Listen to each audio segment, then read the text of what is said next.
And this has been the most successful first 2 months of any administration ever, which is exactly why they are doing this. We are not going to bend in the face of this insincere outrage. Caroline Leavitt takes the stage, and that's genuinely the first thing that she decides to say. We are reaching North Korean levels of propaganda.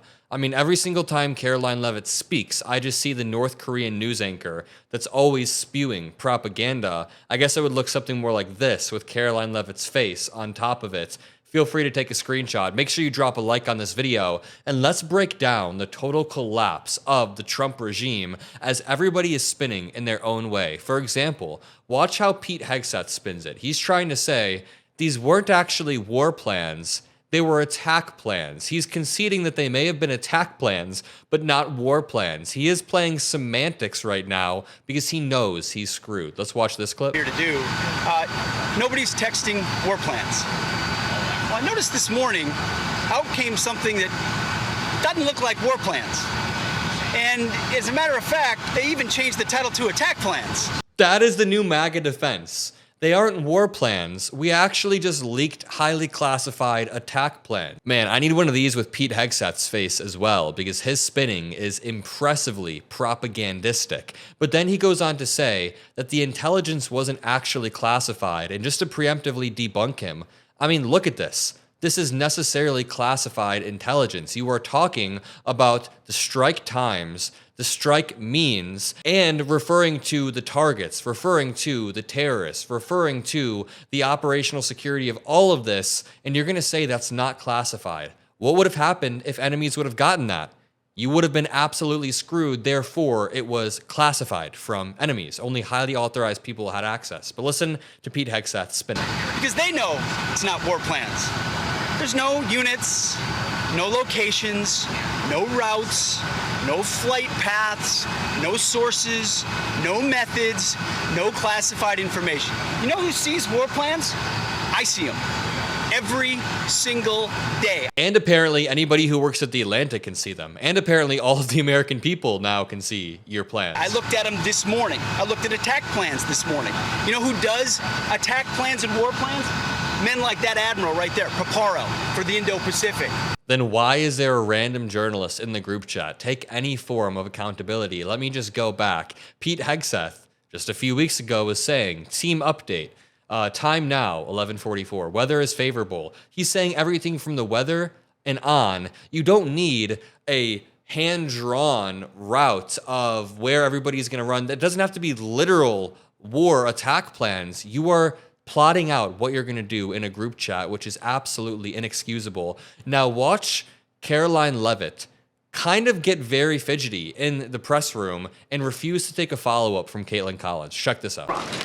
Does the president feel that he was misled by his national security advisors, whoever it was that told him there was no classified information in there, now that he's seen these messages? I've now been asked and answered this question 3 times by the both of you, and I've given you my answer. The president feels the same today as he did yesterday. Okay, Philip. and on my follow-up on what you had just said. Go ahead, Philip. Caitlin, I'm not taking your follow-up.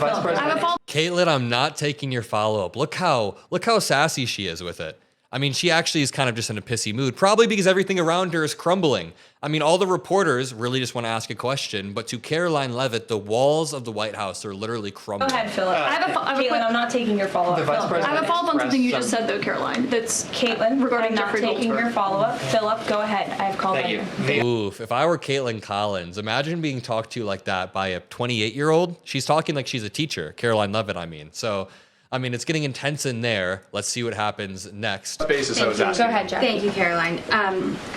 So, why aren't launch times on a mission strike classified? That's the question. That is the, sorry, that is the golden question right there. Why aren't launch times on a mission classified? And watch how slippery Caroline Leavitt is. Basis I was asking. Go ahead, Jeff. Thank you, Caroline. So, why aren't launch times on a mission strike classified? Again, I would defer you to the Secretary of Defense's statement he put out this morning. There were various reasons he listed, things that were not included in that messaging thread that were not classified. And again, going back to the American public, do you trust the Secretary of Defense, who was nominated for this role, voted by the United States Senate into this role, who has served in combat, honorably served our nation in uniform? Or do you trust Jeffrey Goldberg, who is a registered Democrat and an anti-Trump sensationalist reporter? This is like saying, do you trust O.J. Simpson? O.J. Simpson said he didn't do it. We literally asked O.J. and he gave us a list of reasons why he didn't kill anyone. Why would you ask Pete Hegseth when he's the one defending himself? Again, it's like asking a murderer. It's like saying, yeah, the murderer said he didn't do it. Why would we investigate this any further? Then let me ask you, if I can, very quickly. In the chat, Pete Hegseth, the defense secretary, details F-18s, Tomahawks, so some of the weapons that were used. He details the timing involved for this, all of which occurred 31 minutes before, as he says, F-18s would launch. The DoD manual details classified information as significant military plans, saying that is secret, that's classified. So what about, there are no methods, there are no sources, but that's not what determines what's classified. So what is it about what Pete Hegseth wrote that makes you say this is not classified? Well, it's not just me saying that, Peter. It's the Secretary of Defense himself. Oh, it's Pete Hegseth himself saying he's innocent. You have to trust the fact that he's innocent. Now watch Pete Hegseth taking more questions. Plans. And thank God we have those leaders who do it and do it well, and our enemies know it. My job, as it said atop of that, everybody's seen it now, team update is to provide updates in real time. General updates in real time, keep everybody informed. That's what I did. That's my job. The warfare plan. Yeah, your onus as a team leader is to also make sure you're providing these team updates to only the team. When you're dealing with this type of information, you can't have security lapses. Even the slightest security lapse would mess it up, but you had 19 people in this group chat. Some were overseas. One person was reportedly in Russia, and none of these 19 people noticed that there was an extra name in the group chat or that somebody was missing. There was no communication. Now I want you to watch this clip of Pete Hegseth kind of just running off as they try to ask him key questions. Strength, and we'll keep putting our troops first. Thank you very much. We're heading off. Strike plans before they launched. Mr. Secretary, how do you square what you said with what your messages show? Mr. Secretary, did you share classified information? Mr. Secretary, did you declassify that information before you put it in the chat? Are you using Signal for sensitive operations? Why? I like how she just keeps going. I think she's just reading all the questions she had planned out. But I mean, keep pushing. Information. Mr. Secretary, did you declassify that information before you put it in the chat? Are you using Signal for sensitive operations? Why? Sir.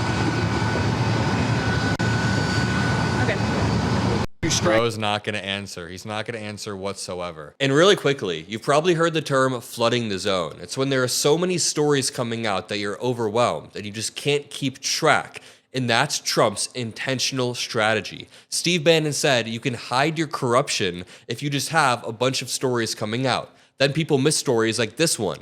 Trump quietly reversed a rule that banned lobbyists from giving gifts or joining the government. The only reason I caught this was thanks to Ground News and their blind spot feature. It highlighted that not many people on the right are covering this story. Not many publications are talking about this, and that's why I keep partnering with Ground News. Even if they weren't sponsoring and helping my independent journalism, I'd still use it because it's a great tool. It's a great tool to have at your disposal. They have an app and a website that pull in every source covering every story. Then they show you the political bias of every single source. They show you the factual reliability and, most importantly, who's funding them. Because let's be real, with all the stories coming out, you can get overwhelmed. And unless you're tracking it using something like Ground News and their blind spot feed, then you'll get lost in all of the chaos. So rather than getting lost in the chaos, I have a massive discount for you. You can get nearly half off of the Unlimited Vantage plan that I use for just $5 a month. Not bad.